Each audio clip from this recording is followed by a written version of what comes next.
Will the world that produced you continue to exist? And the answer is no.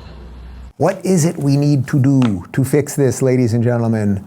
It's just fight for the right things and do it bravely. Whether you're Tucker, whether you're DeSantis, whether you're the parent at the school board meeting, whether you're someone fighting COVID tyranny, any of the stuff, stand up and do it.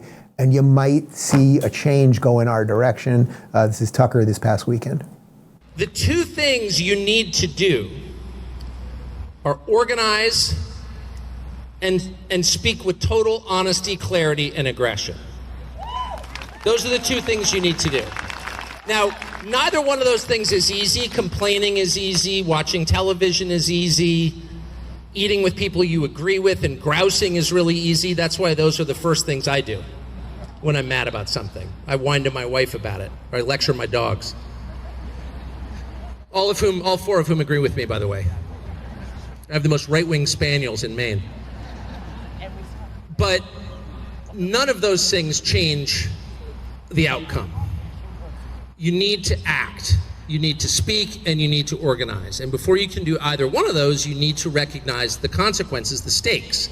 It's not just about people doing things you disagree with.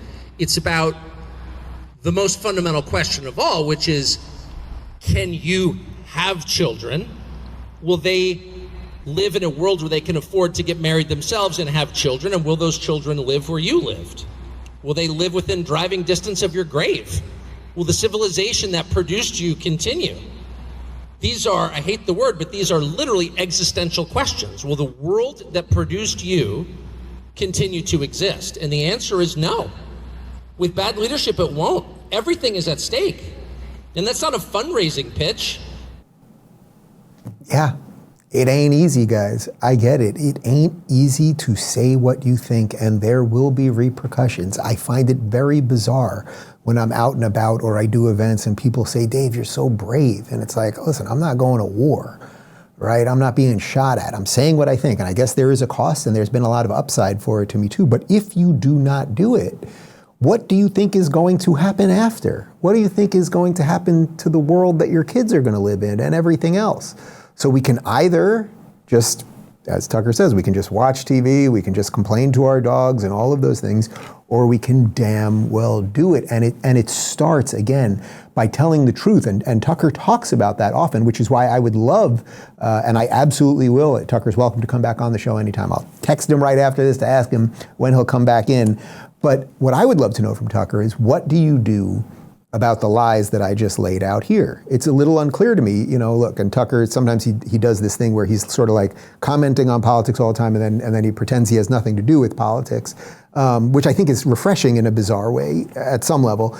But the question, I think, for someone like Tucker is, okay, if you believe all of these things, and I believe he's being forthright and genuine, I absolutely do, like, which way are you gonna vote? Like, do you still not know? I've seen this lately with a couple pundits on the right. It's like they know what's right, but they're afraid to go against that base, as Charlie Kirk warned me in that video we did at the end of July. You don't want to say anything about the base because the base will come after you. And Lord knows they say mean things about me on Twitter. It's true.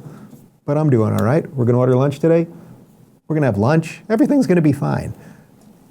Fight for the right thing, guys. That's the point.